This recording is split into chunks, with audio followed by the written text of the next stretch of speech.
From the north side of the San Francisco Bay to Singapore, welcome to Urban X Real Talk Fitness Radio with your host, business owner, lecturer, author, master trainer, Tiaja. With over 30 years of experience in the health and fitness industry, he will challenge the fitness between your ears. So prepare your mind, body, and soul for the revolution of self-care, the evolution of fit, with real talk about real people, real health, real fitness, and the real deal behind our present illness culture. Real talk every time, all the time. Get weekly insights on how to shift your thinking, emoting, eating, training, hydrating, goal setting, and resting for you, the everyday athlete. You can cheat your fitness, but you can't steal your health flow. It's Tuesday, 9 a.m. Let's flow. No one is free who has not obtained the empire of himself. No man is free who cannot command himself. Pythagoras. The ancient Greek aphorism, know thyself, is one of the Delphic maxims and was inscribed in the pronaios of the temple of Apollo at Delphi, according to the Greek writer Pausanias. The phrase was later expounded upon by the philosopher Socrates, who taught that the unexamined life is not worth living. In Latin, the phrase know thyself is given as the temet nos. The maxim or aphorism know thyself has had a variety of meanings attributed to it throughout literature. The purpose of this entire series, entitled The War on Health, Choice, and Common Sense, comes down to two realities encapsulated by the two words, know thyself. In a nutshell, this is what the war is all about. The war on health, choice, and common sense attempts to grapple with a solitary question. Who knows you better? Will it be you knowing yourself, or will it be the world knowing you better than you know yourself? And the second part of the question is, who will control you based on what they know? Now, the mass media, Big Pharma, the FDA, and the medical industrial complex have made their positions ostensibly clear. They are willing to extend your life in exchange for the loss of the quality of life. Their go-to plan is to get you to sign off on a lifetime of treatment, prescription drugs, vaccinations, and endless medical checkups. They want you to live in constant fear that you're just a few bites or choices away from contracting some illness or disease only medical science can cure.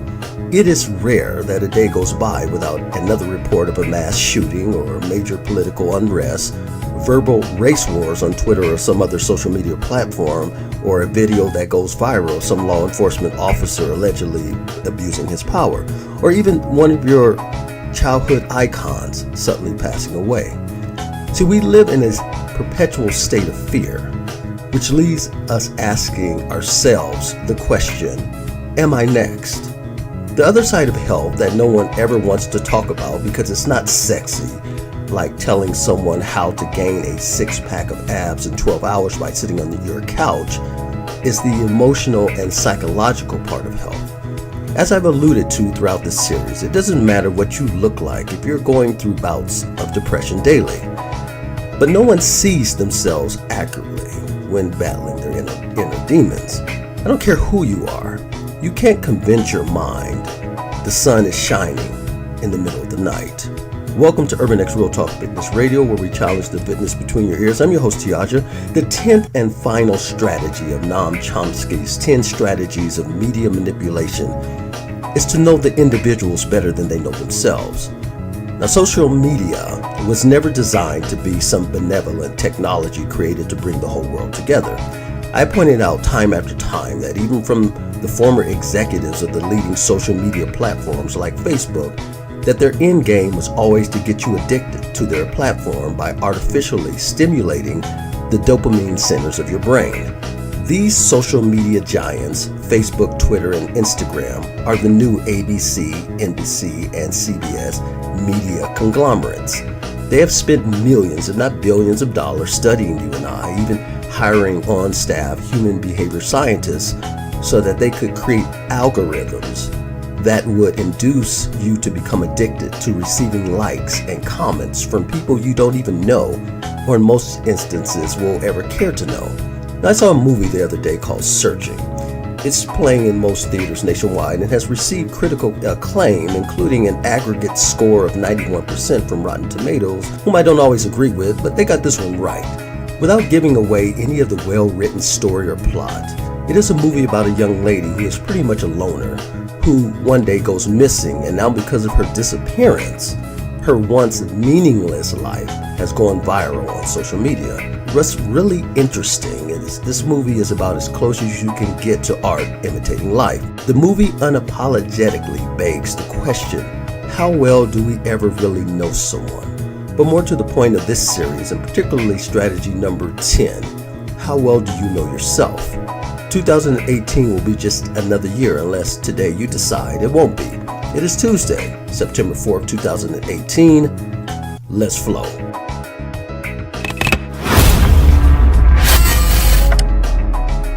I'm Margot. I haven't been able to reach Margot. When was the last time you saw her? The study group only went till 9. I think we're gonna go late. No, she definitely left at 9. I'm Margot. Did she mention anything unusual? Was she acting strange? I'm Margot. Where are you? She's been transferring funds for the last 6 months. I'm Margot. We found blood in the vehicle. How did David respond? These problems usually start in the household. Mr. Kim, is everything okay? Everything is great. Margot and I are great. She had cash in her car. You felt bad about everything. She was my best friend. Oh my God. Told me she ran away! I didn't know her. I didn't know my daughter.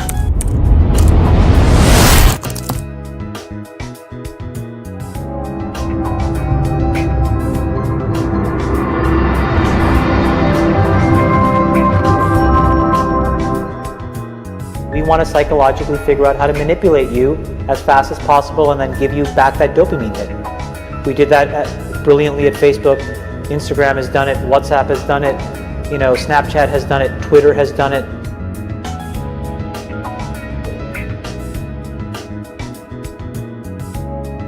Obviously, in the U.S., we have a number of political issues that we discuss on the Young Turks often.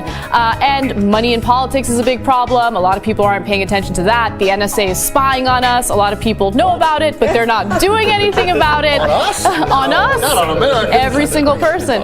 Now, these are big issues. Some Americans know about it, some don't. But one argument that's being made is that reality television, movies, TV shows, all of that is keeping us very, very distracted from things that we should be fighting against. One thing that people are upset about is the NFL and how it's considered an opiate of the masses. Let's listen to Alex Jones make the argument. And yes, I know Alex Jones isn't the most credible person to make some arguments, but he might have a point here. Take a look. Cancel the Super Bowl or America dies. Our Bill of Rights and Constitution is being dismantled. And sports is the new God. It's seen as what is good and wholesome and pure. Don't get me wrong. Little League football, soccer, jogging in a marathon, that's great if you are involved in it or your family is. But it's very, very sick that people get depressed if their team loses or get euphoric, like they've won the lottery when their team wins. This is scientifically crafted mental illness. If you go back to the time of Rome, at the peak of their empire 2,000 years ago, Cicero and others, historians at the time, wrote about how as the empire got more and more corrupt, it consciously funded more arenas, more sports stadiums, more gladiatorial events, more horse races, because as long as the people had a spectacle to invest their psychological worth in future in, they didn't mind if they were becoming poorer or being overtaxed or being enslaved. People dress up in war paint and they get all serious and they go down and yell and scream for their team. Meanwhile, they don't know the 3 branches of government. They don't know what their state capital is. They're not involved in politics. When you talk about manufacturing of consent, whose consent is being manufactured? We can, to start with, there are 2 different groups. We can get into more detail. But at the first level of approximation, there's 2 targets for propaganda. One is what's sometimes called the political class. there's maybe 20% of the population which is relatively educated, more or less articulate, that plays some kind of role in decision making. They're supposed to sort of participate in social life, either as managers or cultural managers, like, say, teachers, writers, and so on. They're supposed to vote. They're supposed to play some role in the way economic and political and cultural life goes on. Now, their consent is crucial. It's one group that has to be deeply indoctrinated. Then there's maybe 80% of the population whose main function is to follow orders and not to think, and not to pay attention to anything. And they're the ones who usually pay the costs. All right. Now here are my 2 cents, and feel free to keep the change. Americans are caught between a rock and a hard place. On the one hand, social media has given even the most introverted persons a voice. It has also given strength to those who use it as a daily diary, sharing their every thought with the world, or a heavy hand to those who can now stand front and center on the bully pulpit and espouse whatever philosophical viewpoint they desire, well, to an extent. The latest iteration of social media is the censorship revolution, where someone can take offense to something another person says and thus can flag their post with the caveat it was offensive or disagreeable or that it connoted bullying. I would be okay with that if there wasn't a clause in the American Constitution known as free speech. Now, I get it. Nothing in this world is actually free, but the idea behind free speech is that people with opposing views, even deemed unpopular, still have a right to be heard. Too bad the free speech lobbyists aren't as powerful as those who fight for the right to bear arms, which, by the way, is taken way out of context from its original ideal. But I digress. The torch bearers of freedom to a suffering world are not those in office, but rather the very ones who vote them in. It's we, the people, who have the real power. That is, until we abnegate our responsibility as citizens of the world and give it away to those who are desperate to have total controlling interest over everything you and I do. One obvious explanation for the state many Americans are in is our vested interest is based in someone else's reality other than our own. How else can you explain Americans' persistent appetite for the inane garbage passed off as reality TV that has nothing to do with reality? These people are nothing more than insult comedians that have been allowed to mock your reality by turning it into extravagant promises your 9 to 5 will never allow you to have, no matter how much overtime you request. For the first time in human history, the masses of people have been misled to believe in wishful thinking.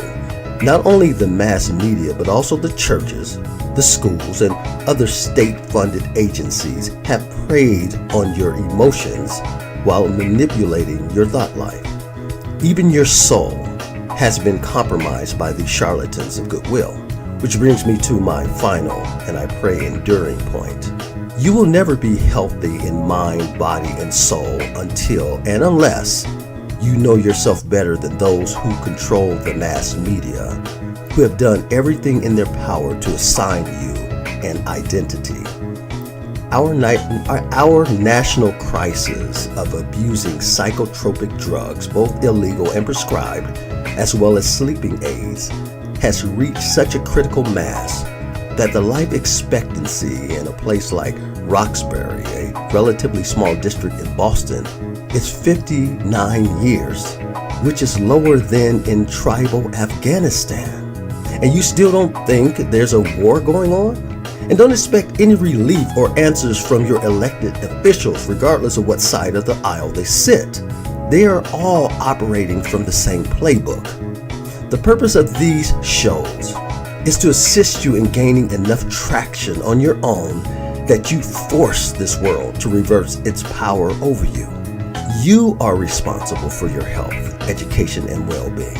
It is okay to consult with your physician, but there's no way any physician should know more about your health and your body than you, who has lived in that body for 20, 30, 40, 50, 60, 70, 80 years or more. The brass ring of health is not what you rent, but what you own. Having the perfect body is great, but it's just a rental unless you own and control all the other elements that allow you to flourish, not just in body, but also in mind and spirit. Dear friends, I wish above all things that you prosper just as your soul prospers. You've been listening to Urban X Real Talk Fitness Radio with your host, Tiaja. If you like the content we bring each week, then follow us on Facebook, Twitter, Pinterest, Instagram, Snapchat, as well as all of your other favorite social media. And while you're at it, hit that subscribe button or download our app at tiajae.podbean.com. I am also proud to share with you my latest podcast and YouTube channel titled T's Universe. It's already catching fire, and trust me when I say it's unlike anything you've ever heard. Check it out every Wednesday at 10 a.m. Pacific Standard Time. It's 5 minutes or so that's guaranteed to change your life. And don't forget to stop through our website at www.urbanxfitness.net, where you will find our online stores, the Urban Experience Fit Stores 1 and 2. And there you can download our unique home and gym workouts, our dietary menus, as well as purchase some outrageously bold teas and spark your own revolution of self-care. Also, check out our small library of my personally hand-picked endorsed nutritional products. Okay, got it? Okay, then get it. Until next week, as always, walk in health and peace.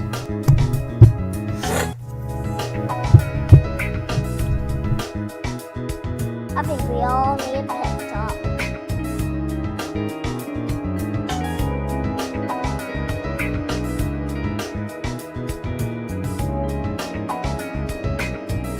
The world needs to stop being boring. Yeah, boring is easy. Everybody can be boring, but you're good at that. Life is not a game, people. Life isn't a cereal either. And if life is a game, are we on the same team? I mean, really, right? I'm on your team, you're my team. This is life, people. You got air coming through your nose. You got heartbeat. That means it's time to do something. A poem. Two roads diverged in the woods, and I took the road less traveled.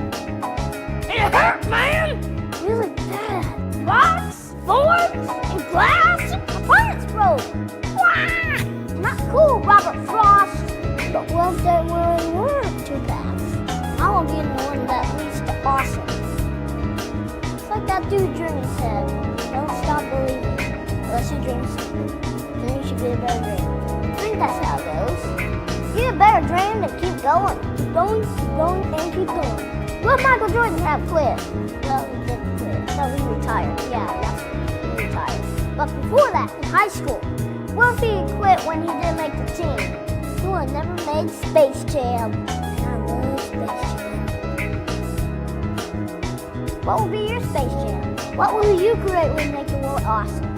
Nothing if you keep sitting there. That's why I'm talking to you today. This is your time. This is my time. This is our time. We can make every day better for each other. If we're all on the same team, let's start acting like it. We got work to do. We can cry about it, or we can dance about it. We were made to be awesome. Let's get out there. I don't know everything. I'm just a kid. But I do know this. So everybody's good to give the world a reason to dance. So get to it.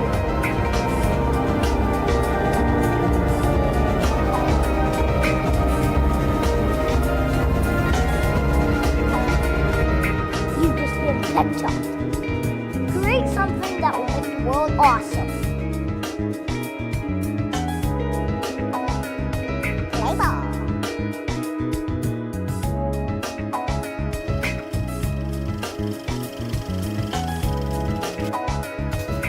Well, hi everybody.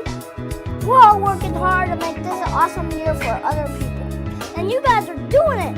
You've been super encouraging to me, so I want to return the favor. You know we need some encouragement. Pass this pep talk along and let's get the whole world to dance.